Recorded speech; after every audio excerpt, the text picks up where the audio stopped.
가지만 남는 세월이 되는 것이 지혜죠. 남는 세월, 같은 세월이 가지만 다 배설되고 없어지고 사라질 것을 붙들고 살아가는 생애가 아니라 뭔가를 남는, 신령한 것을 남기고 기름진 것을 남기고 가는 사람이 지혜롭다. 성경은 아마 우리에게 그렇게 말씀하실 겁니다. 마지막까지 우린 이사야서에서 주어지는 가장 핵심 단어, 남는 자가 되기를 바랍니다. 오늘 11장 1절로 9절까지 말씀을 통해서 오늘 우리에게 주실 핵심 말씀을 함께 묵상하려고 하는데요.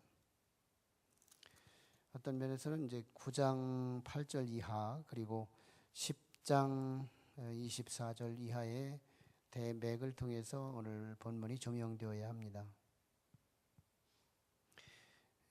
사실 역사의 과정은 다 섞여 살죠. 저희가 신학교 다닐 때 학생들이 한 50여 명이 한 클래스에서 공부할 때 보면 다 주의종으로 불림을 받고 소명의 뜨거운 자들이 돼서 불덩어리들이죠. 거기서 신학을 공부하고 열정을 가지고 기도하고 또 교회에 가서 사역하고 이런 일들을 희망과 부푼 꿈을 가지고 사역을 시작합니다.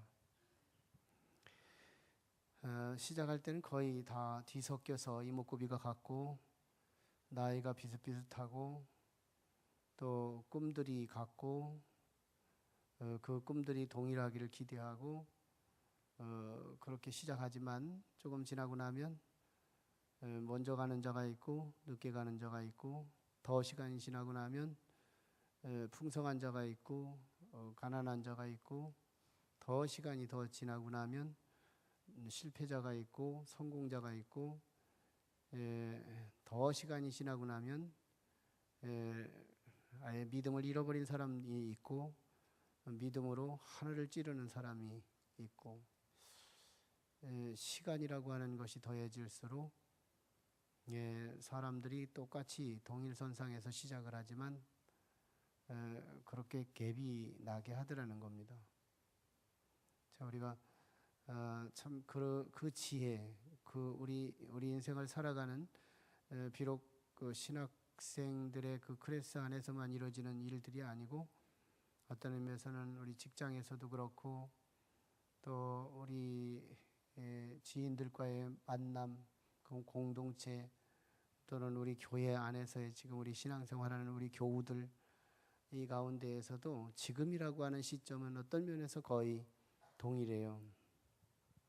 이목구비만 다를 뿐이지 실제는 거의 동일한 상황에 있습니다. 여기는 아주 정말 하나님과 직접 교제하는 사람이 있고 하나님과는 전혀 멀리 떨어져 있는 사람이 함께 공존할 수 있다 이 말이죠. 그런데 여기에 하나님이 보내주신 보이지 않지만 현존하는 시간이라고 하는 것을 우리에게 더 붙여주시면 조금씩 갭을 이루기 시작해요. 삶에 남길 것을 남기고 또 사라지지 않을 것을 붙들고 끝내 하나님을 가슴에 모시고 시간이 더해질수록 그렇게 가는 사람들이 있죠. 이렇게 하다가 결국은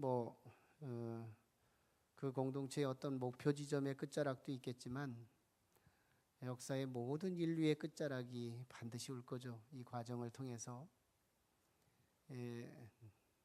부분적으로 그 공동체의 끝자락이 있겠지만 우리 교회의 끝자락도 있겠지만 네 교회 내 교회 할 것 없이 이 세상에 믿는 자 안 믿는 자 할 것 없이 모든 이에게 오는 역사의 끝자락은 반드시 올 거죠. 그때가 되면 또 그때를 염두해서 말씀을 증거하는 것이 사실 이사야서에서 대맥인 것이니까요. 역사의 끝자락이 되면 많은 차이가 생겨날 걸요. 많은 차이가 일어날 거예요. 그때 하나님께서 크게 두 종류의 인생을 갈라놓고 한 종류는 참 냉혹하게 철장 권세를 가지고 질그릇처럼 깨뜨리면서 인정사정 없이 그렇게 자비가 풍성하시고 인내가 풍성하시고 인애가 크신 그 하나님이 그렇게 몰인정하시고 냉장고보다 더 차가우시고 그렇게 차가운 그리스도로 만나는 사람이 있을 것이고요. 참 주님 한 분 지켜내기 힘들었지만 주님을 지켜낸 사람들에게 어마어마한 참 우리가 상상한 그 이상의 우리 상상은 아무리 높여서 상상을 하더라도 그 세계를 감지할 수 없는 세계겠지만 그 어마어마한 놀라운 희망의 나라 정말 너무너무 환희에 찬 그런 공간으로 우리를 인도하실 겁니다. 근데 그렇게 차디찬 예수 그리스도의 심판의 대상은 또 두 종류가 있어요. 하나는 오늘 9장 8절 이하에 나타난 이스라엘 백성들이고요. 여기서 말하는 이스라엘 백성들은 북이스라엘을 말해요. 북이스라엘을 말한다는 말은 남쪽 유다 국가를 염두한 말이에요. 남쪽 유다 국가는 하나님을 붙들고 가는 민족이고 북쪽 이스라엘은 하나님을 말하고는 있지만 하나님하고 상관이 없이 가는 사람들이에요.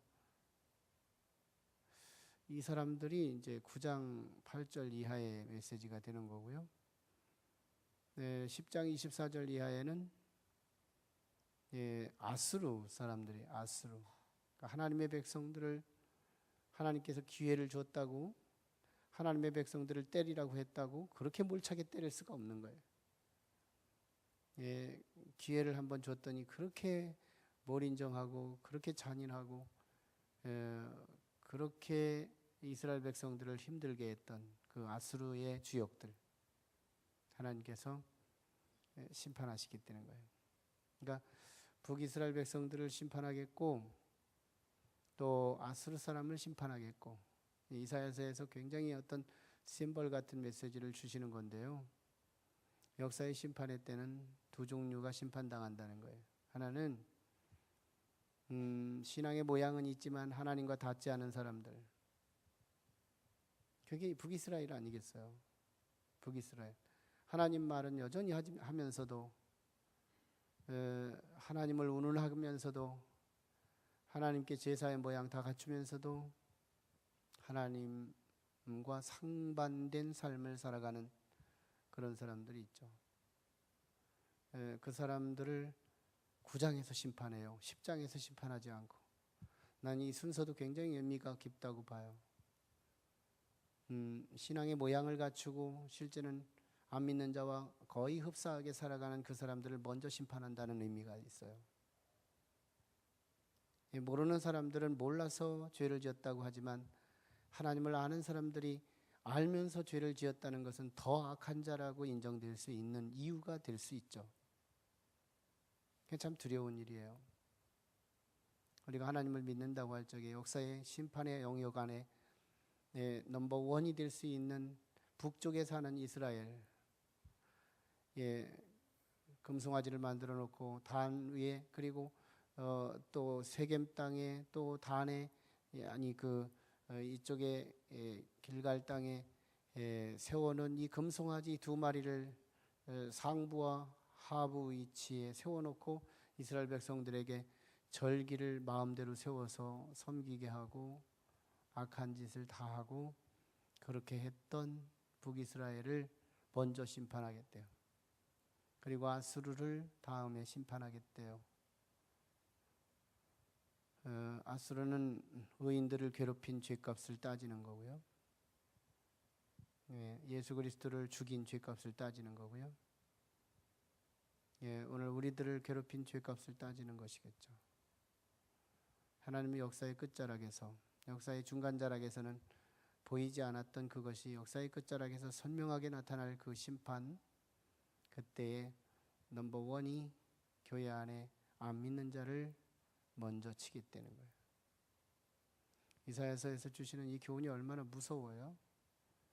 저는 길까 아닐까 이런 두루뭉술한 메시지를 전하지 않아요. 선명한 것만 전하기를 좋아해요. 여러분들이 가슴속에 인박계 이 지식이 박혀져도 어디 가서 얘기해도 누구한테도 꿀리지 않는 지식이에요.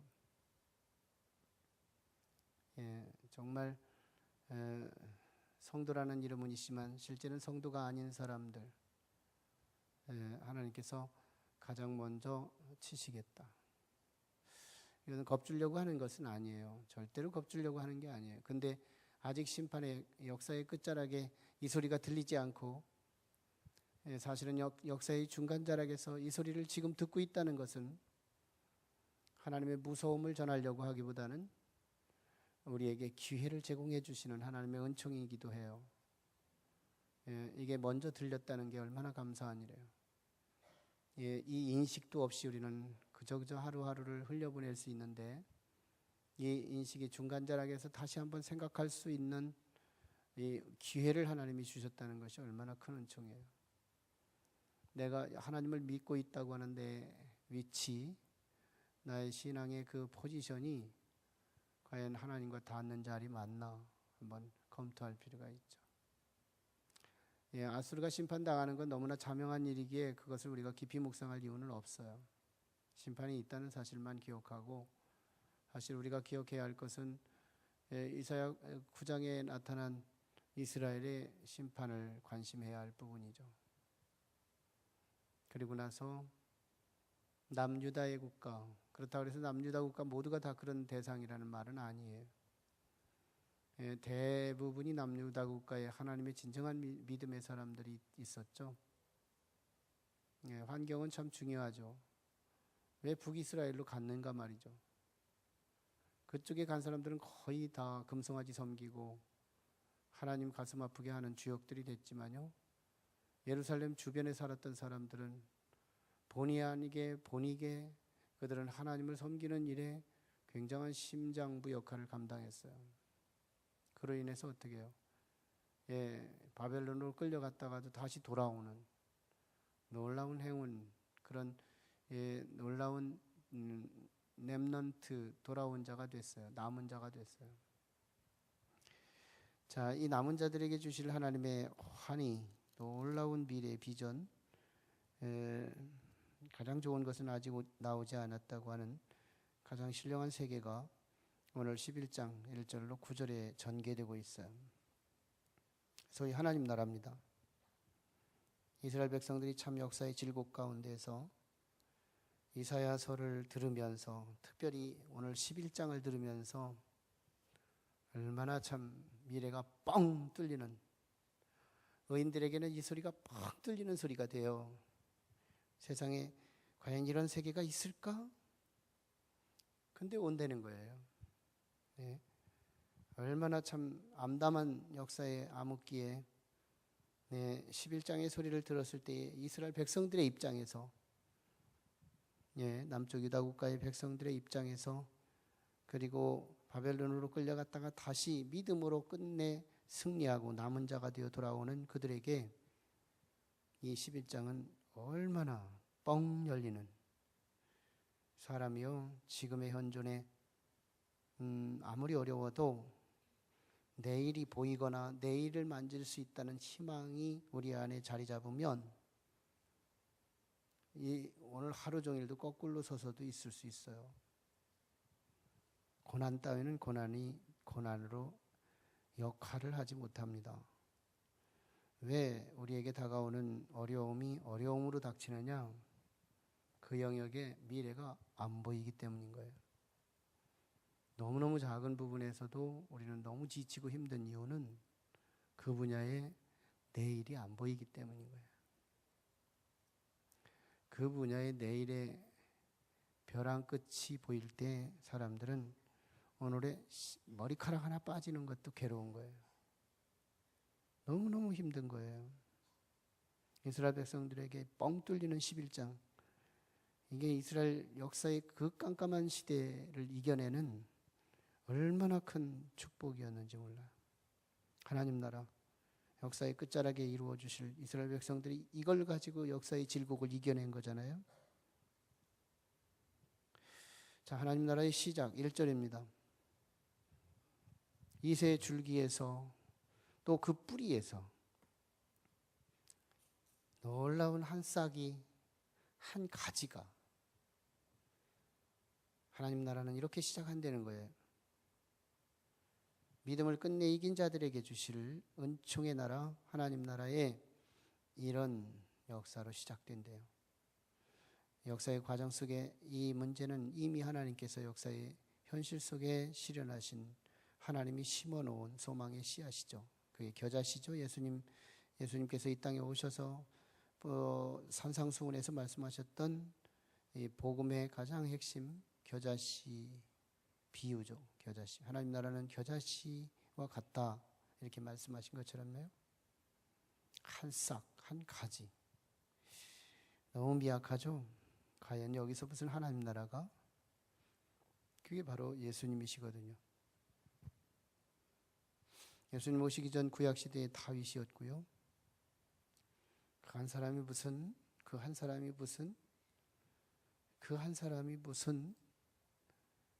근데 우리는 누누이 경험해요.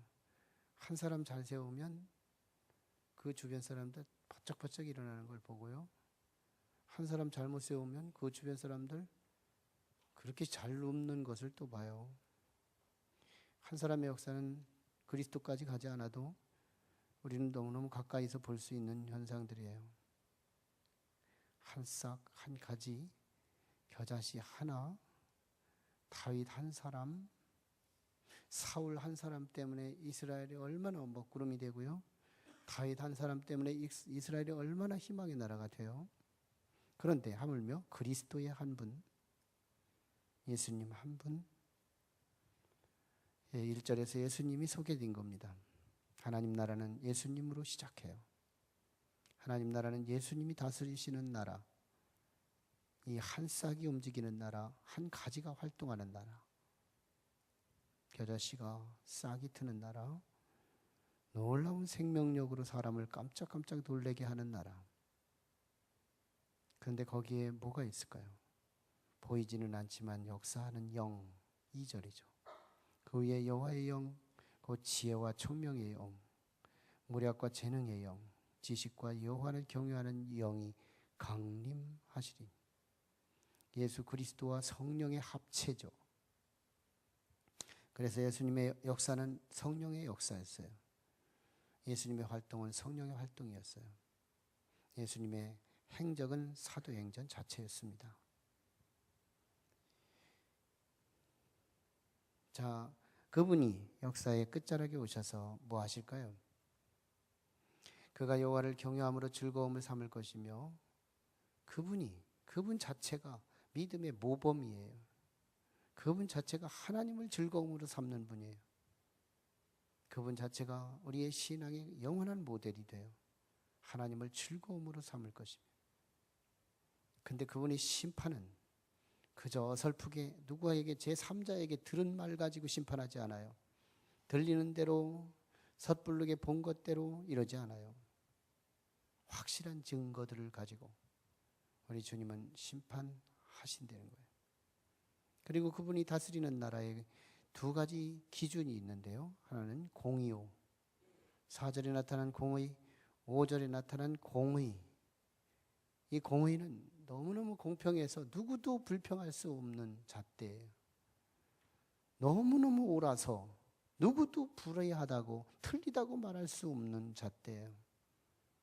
우리 주님이 그렇게 다스리는 나라를 이루겠대요. 그리고 6절로 8절에 나타난 사랑이에요. 사랑이 질질 흐르잖아요. 사랑이 막 절절 흐르잖아요. 공의로 다스리는 나라, 사랑으로 다스리는 나라, 사랑이 충만한 나라, 모든 관계 속에 사랑이 뚝뚝 떨어지는 나라. 공의와 사랑이 가득한 나라. 그것을 성실로 지키는 나라. 5절 하반절에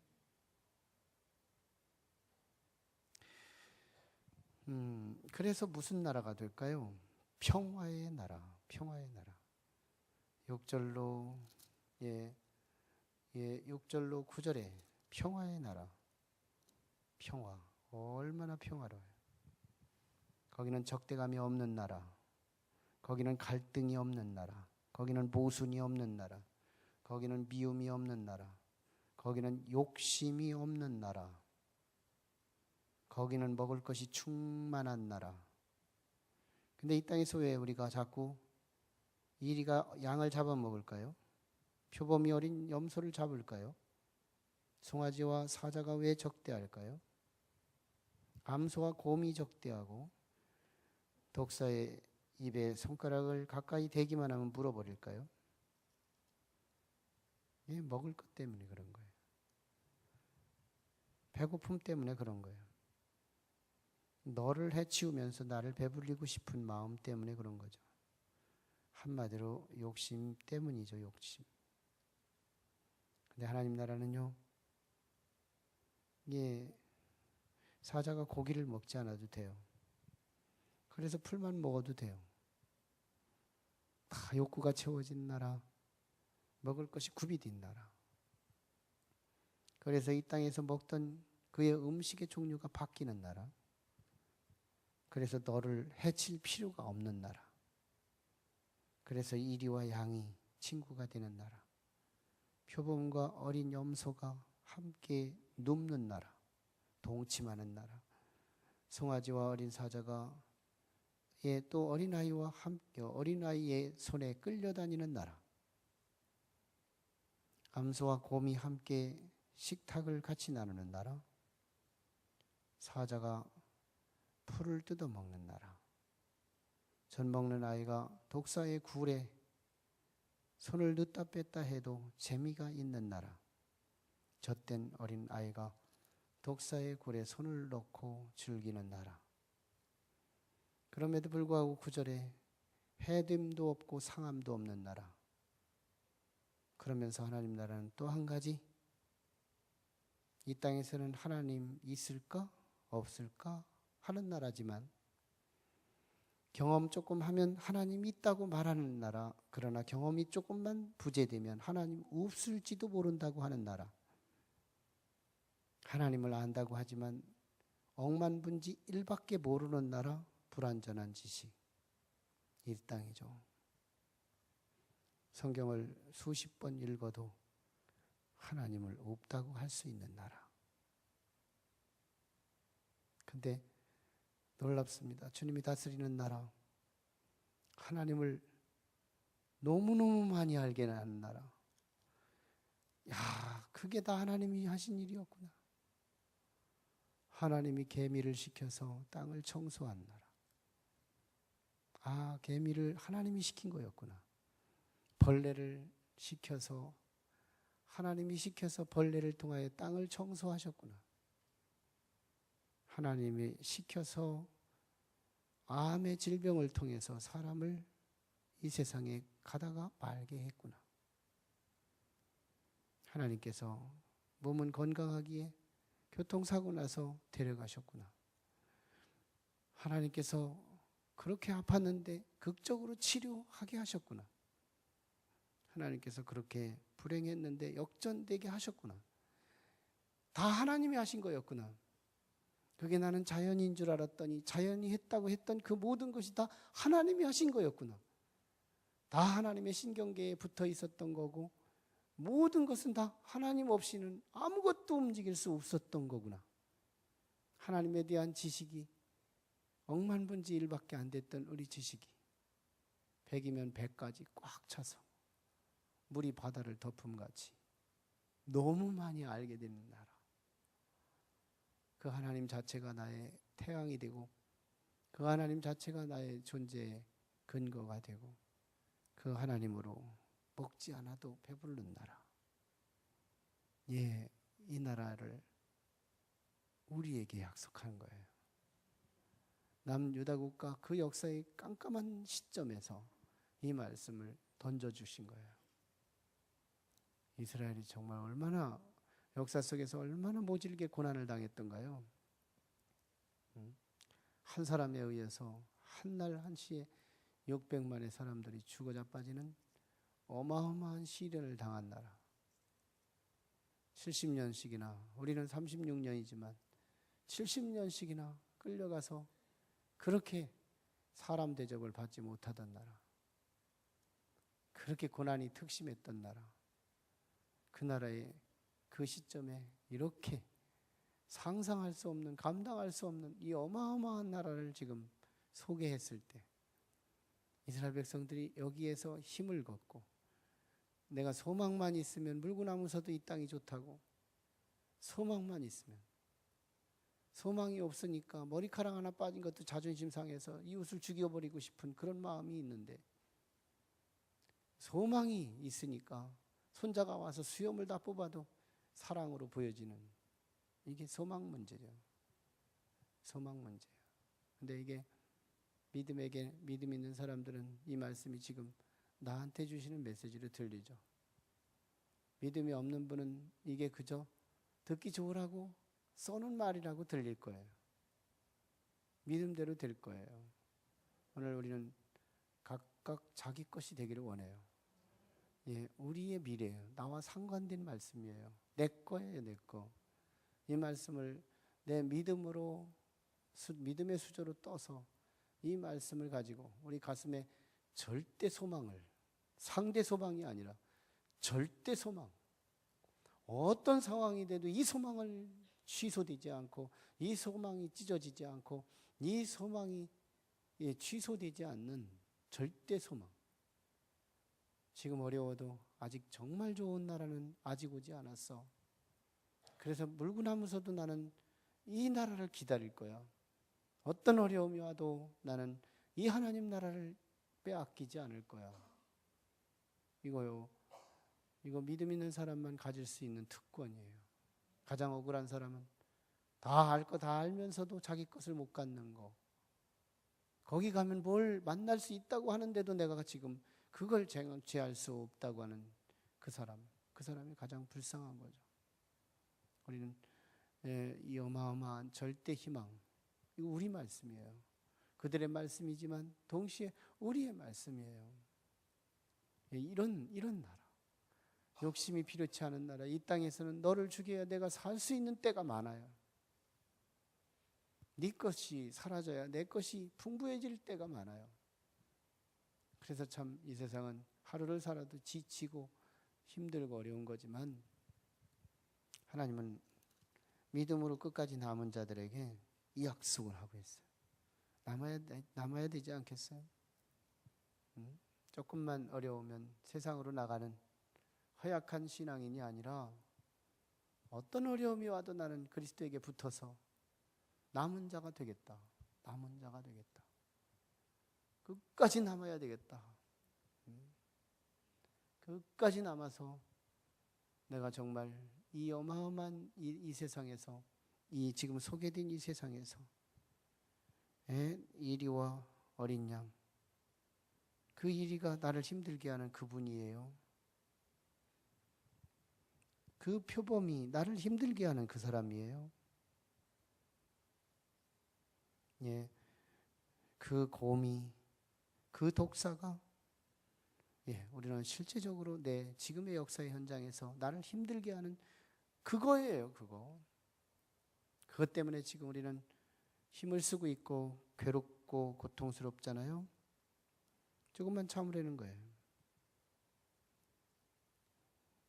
우리는 적대하지 않고 함께 화평할 수 있는 진정한 평화의 나라, 그것의 주인공 이루어지게 될 것을 믿습니다. 같이 기도하시죠.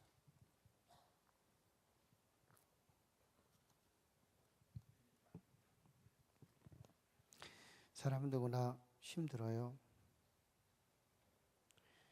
이 땅 자체가 힘든 세상이니까요. 어떤 모습이든지 다 힘들지 않은 사람은 실제는 아무도 없어요. 근데 하나님을 빼앗기지 않은 사람들은 그게 이렇게 너무 힘들지 않습니다. 우리는 하나님을 빼앗기지 않게 해주세요. 하나님 마지막까지 남은 자가 되게 해주세요.